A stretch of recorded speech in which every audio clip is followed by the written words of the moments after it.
This is harsh but honest. It's uncomfortable but true. This is a look behind the facade of a person with psychopathy. What you are about to hear is not theory. It's not written to sound nice.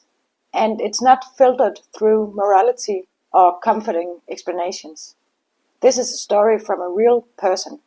A person who has himself carried out psychological abuse, who knows the mechanisms from inside, and who has given me permission to use his story in this series, not to explain him, but to explain the abuse. He says something that many people react strongly to, that the most dangerous thing is not always leaving an abusive relationship. The most dangerous thing is going back.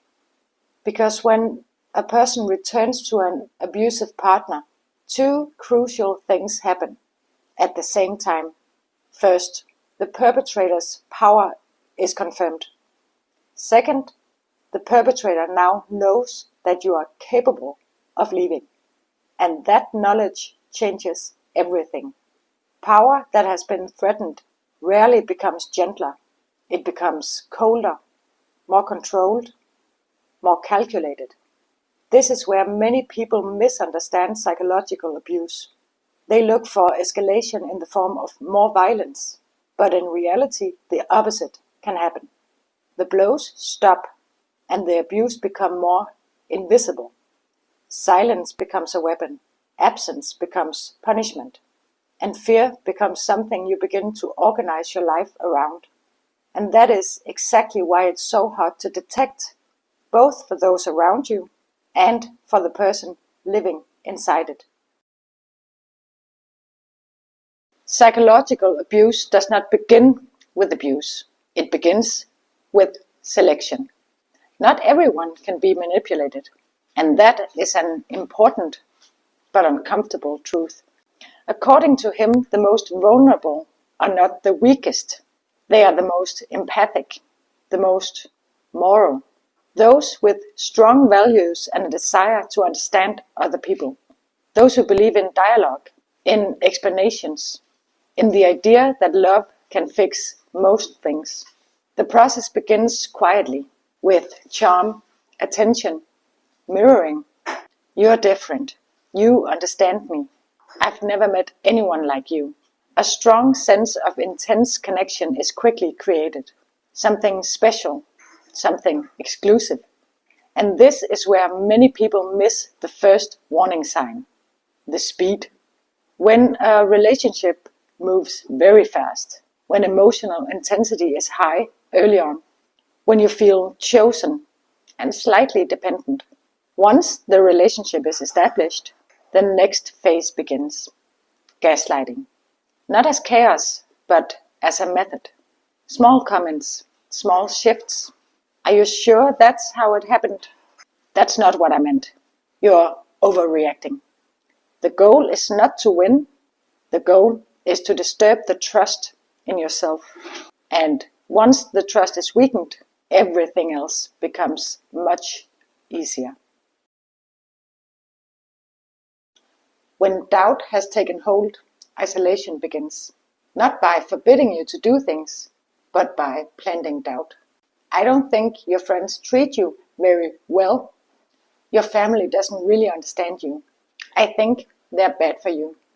Slowly you begin to withdraw on your own, explaining, apologizing, prioritizing differently. And this is important. Isolation rarely feels like force. It feels like a choice. The control begins. Again, disguised as care. Why were you out so late? Wasn't I important to you? Who were you texting? Everything can sound reasonable. Everything can be explained away. But at some point, a warning is given. Maybe indirectly. Maybe disguised as concern. Do as I say, or else. Once you begin to doubt yourself, the relationship changes character. Control becomes power. And this is where something crucial happens. The abuse becomes quiet. A system emerges. Reward and punishment. Praise when you do the right thing. Coldness, when you don't. And slowly you begin to adapt to avoid discomfort. The most misunderstood question is, why doesn't she just leave? The answer is, because there isn't only abuse. There's also warmth, there are good periods, there is hope. And it is precisely the combination of love and punishment that binds people.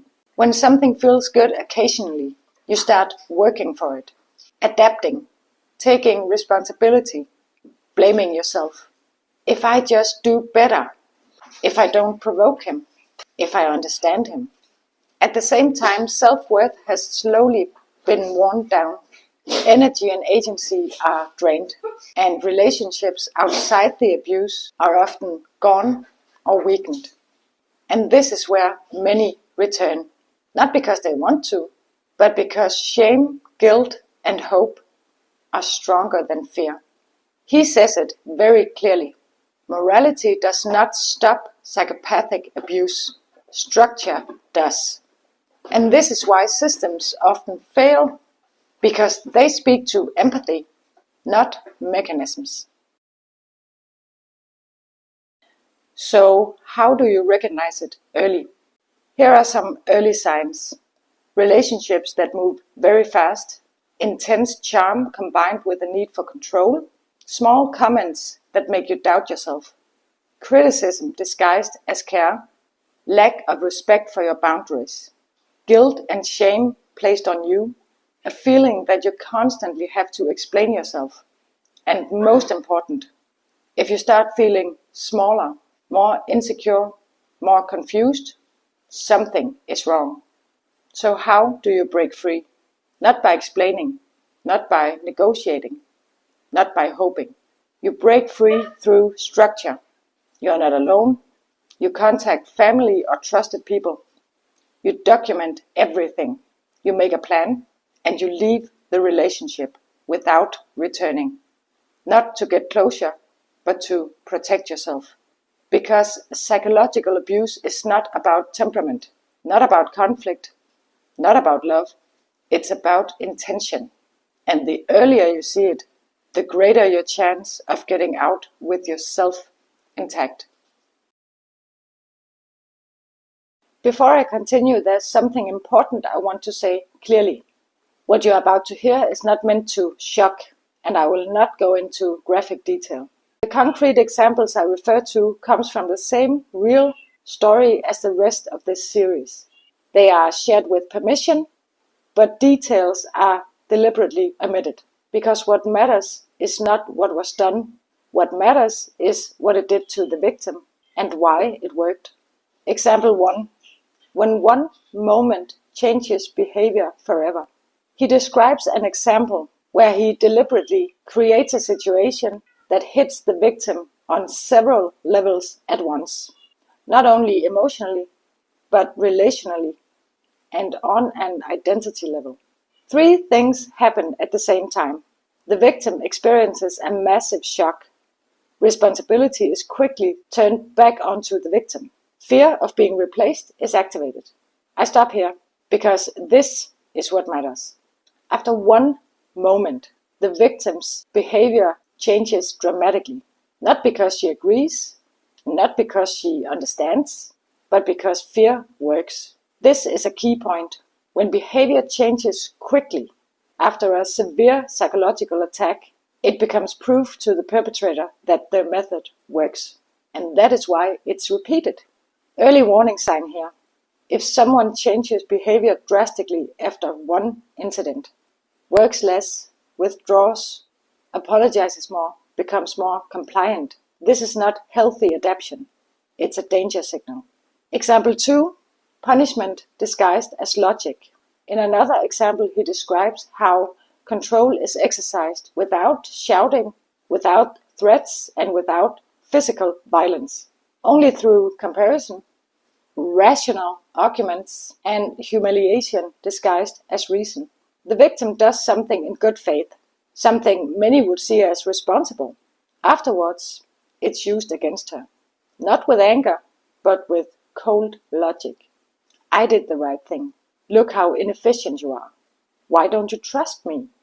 This is extremely effective because it breaks down the confidence. It creates dependence on the perpetrator's judgment and makes the victim more passive next time.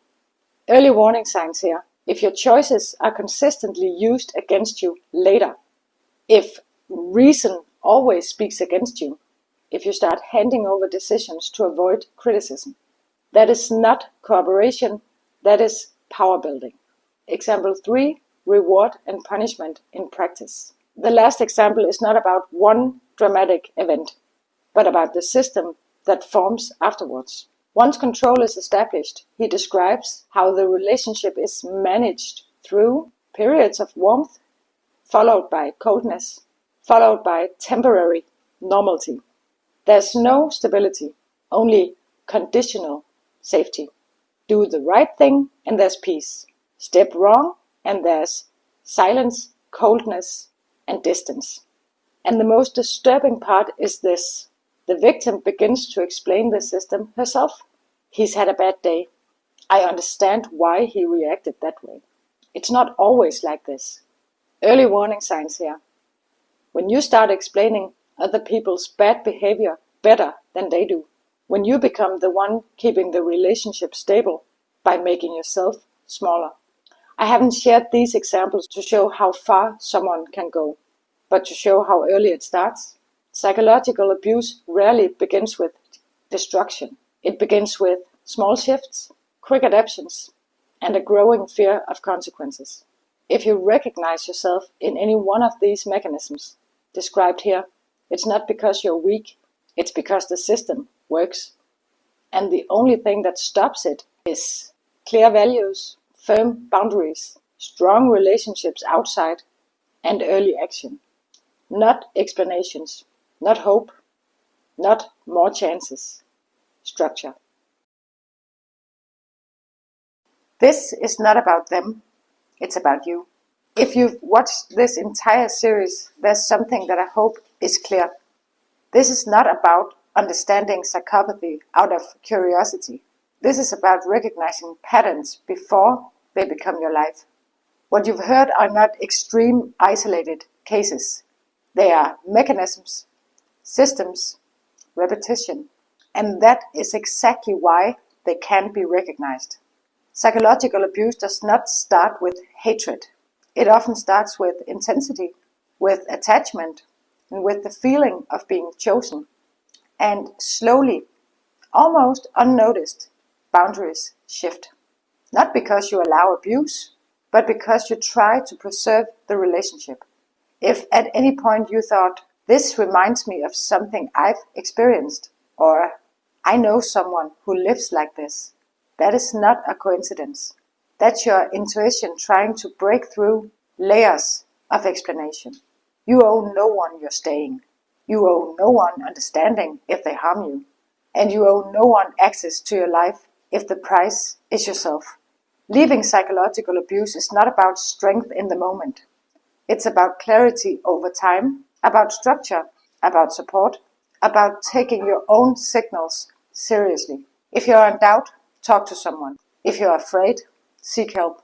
If you recognize the patterns, don't wait for final proof. Psychological abuse rarely leaves bruises, but it leaves traces. And those traces can heal once they are seen. Thank you for listening. And thank you for taking this seriously. And if this series has given you a language for something you couldn't explain before, then it has already done what it was meant to do. Take care of yourself.